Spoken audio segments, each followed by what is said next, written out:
Assalamualaikum warahmatullahi wabarakatuh. Saya Andi Nureka Suyanti dengan NIM 94100122027 dari kelas akuntansi A yang mana akan menyampaikan materi dari judul mengukur dan mengendalikan aset perusahaan. Pada bagian A yaitu struktur analisis pengelolaan aset. Nah, pengelolaan aset merupakan sebuah proses yang kompleks dan strategis dalam setiap organisasi, baik itu swasta maupun pemerintah. Nah, tujuan utama pengelolaan aset adalah untuk meningkatkan efisiensi, efektivitas, dan nilai tambah dari aset yang dimiliki. Nah, aset adalah barang milik organisasi yang memiliki manfaat ekonomi di masa depan, termasuk sumber daya non-keuangan yang dibutuhkan untuk menyediakan jasa bagi masyarakat umum.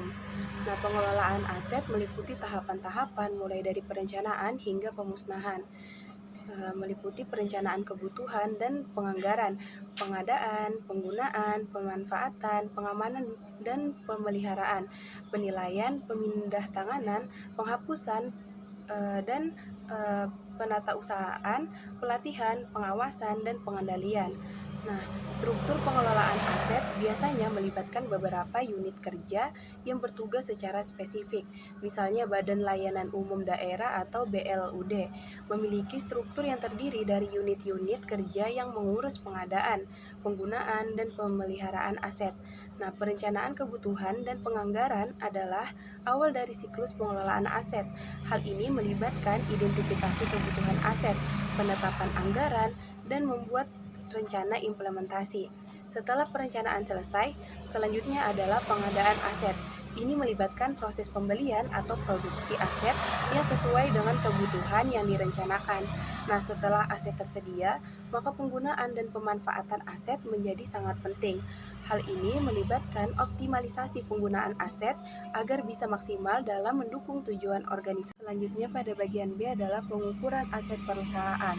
Nah, aset perusahaan adalah sumber daya ekonomi yang dimiliki dan dikendalikan oleh perusahaan yang diharapkan dapat memberikan manfaat di masa depan.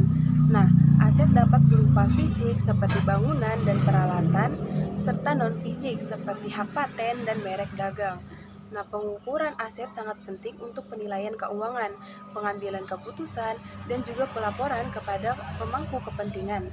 Nah, aset perusahaan umumnya dibagi menjadi dua kategori utama, yaitu aset lancar dan juga aset tidak lancar. Nah, aset lancar adalah aset yang diharapkan dapat dicairkan menjadi kas dalam waktu 1 tahun, seperti piutang dan persediaan. Sementara itu, aset tidak lancar adalah aset yang dimiliki lebih dari 1 tahun, seperti properti, pabrik, dan juga peralatan. Klasifikasi ini membantu dalam analisis likuiditas dan juga solvabilitas perusahaan. Nah, aset lancar biasanya diukur berdasarkan nilai tercatat atau biaya perolehan. Misalnya persediaan dihitung dengan metode FIFO atau first in first out atau LIFO last in first out yang mempengaruhi nilai persediaan dan laba yang dilaporkan. Nah, pengukuran yang akurat dari aset lancar penting untuk memastikan bahwa perusahaan memiliki cukup likuiditas untuk memenuhi kewajiban jangka pendek. Aset tidak lancar seringkali diukur dengan menggunakan nilai historis, yaitu biaya yang dikeluarkan untuk memperoleh aset tersebut, dikurangi penyusutan atau amortisasi. Nah, metode penyusutan seperti garis lurus atau saldo menurun digunakan untuk menghitung nilai tercatat aset seiring berjalan waktu. Nah, mencerminkan penurunan nilai aset dan dampaknya terhadap laporan keuangan. Pengukuran aset sangat berpengaruh pada laporan keuangan perusahaan. Aset yang diukur dengan benar memberikan gambaran yang jelas tentang kondisi keuangan perusahaan yang membantu manajemen dan investor dalam ketidakpastian. Pengukuran aset dapat menyebabkan laporan keuangan yang menyesatkan dan dapat berakibat pada kepercayaan investor.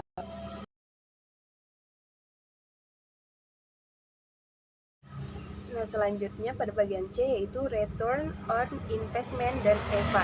Return on Investment atau ROI adalah rasio keuangan yang digunakan untuk mengukur efisiensi atau profitabilitas suatu investasi.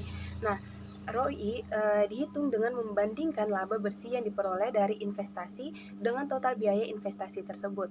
Nah, rumus umum untuk menghitung ROI adalah ROI sama dengan laba bersih dibagi biaya investasi dikali 100%. Nah, kelebihan ROI adalah kesederhanaannya, sehingga mudah dipahami dan diterapkan dalam berbagai konteks bisnis. Nah, metode ini memungkinkan perbandingan langsung antara investasi yang berbeda, membantu manajer memilih proyek yang paling menguntungkan. Namun, kekurangannya adalah ROI tidak memperhitungkan faktor waktu. Sebuah investasi dengan ROI tinggi namun waktu pengembaliannya sangat lama mungkin kurang menarik dibandingkan dengan investasi ROI yang lebih rendah namun jangka waktu yang lebih pendek. Nah, economic value added atau EVA adalah alat pengukur kinerja keuangan yang digunakan untuk menilai sejauh mana suatu perusahaan menciptakan nilai bagi pemegang saham setelah memperhitungkan biaya modal.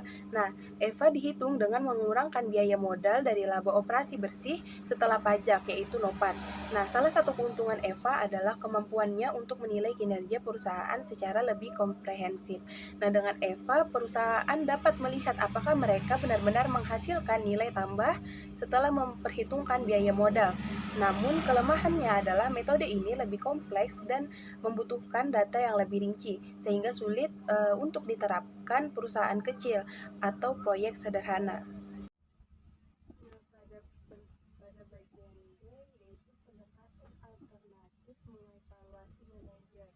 Nah, evaluasi manajer merupakan aspek penting dalam pengelolaan organisasi yang bertujuan untuk menilai kinerja dan efektivitas seorang manajer dalam menjalankan tugas dan tanggung jawabnya. Secara tradisional, evaluasi ini seringkali fokus pada metrik kuantitatif seperti pencapaian target finansial. Namun, pendekatan alternatif dalam manajerial semakin mendapat perhatian karena dapat memberikan gambaran yang lebih holistik tentang kinerja manajerial. Nah, salah satu pendekatan alternatif yang populer adalah evaluasi berbasis kompetensi. Dalam pendekatan ini, fokus utama adalah pada keterampilan dan perilaku yang dimiliki oleh seorang manajer, misalnya kemampuan dalam memimpin tim, berkomunikasi secara efektif, serta mengambil keputusan strategi. Nah, dengan menilai kompetensi ini, organisasi dapat mengidentifikasi kekuatan dan kelemahan manajer, serta memberikan umpan balik yang lebih konstruktif untuk pengembangan diri. Nah, pendekatan alternatif lainnya adalah dengan fokus pada keterlibatan karyawan. Begini, seorang manajer dapat mengukur dari seberapa baik dia mampu menciptakan lingkungan kerja yang positif dan memotivasi karyawan untuk berkontribusi secara maksimal. Nah, pengawasan keterlibatan karyawan dapat menjadi alat yang efektif untuk mengukur hal tersebut. Dengan tingkat keterlibatan yang tinggi, biasanya akan diikuti oleh produktivitas yang lebih baik dan retensi karyawan yang lebih tinggi. Pada bagian E, mengevaluasi kinerja ekonomi. Evaluasi kinerja ekonomi merupakan suatu aspek penting dalam strategi manajemen sebuah negara atau entitas ekonomi. Nah, evaluasi ini bertujuan untuk mengetahui tingkat efektivitas dan kemampuan suatu sistem ekonomi dalam menciptakan lapangan kerja, meningkatkan taraf hidup rakyat, serta mendorong pertumbuhan ekonomi. Nah, berikut ada pun beberapa langkah dan indikator yang dapat digunakan untuk melancarkan kinerja ekonomi. Yaitu untuk menghasilkan kinerja ekonomi kita harus menggunakan indeks-indeks utama yang relevan. Beberapa contoh indeks tersebut adalah diantaranya yaitu PDB, yaitu produk domestik bruto, inflasi, tingkat kemiskinan, dan juga investasi.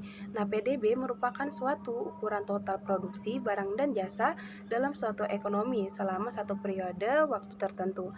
Nah, indeks inflasi menunjukkan bahwa perubahan harga barang dan jasa, sedangkan tingkat kemiskinan menunjukkan proporsi pekerja yang tidak bekerja karena tidak mendapatkan pekerjaan. Nah, investasi juga merupakan faktor penting karena dapat memicu pertumbuhan ekonomi melalui pembangunan infrastruktur dan proyek-proyek strategis. Nah, metrik kinerja ekonomi lainnya yang perlu dilihat adalah rasio likuiditasnya, rasio solvabilitas, dan laba atas investasi. Itu materi yang dapat saya sampaikan, kurang dan lebihnya mohon dimaafkan. Wassalamualaikum warahmatullahi wabarakatuh.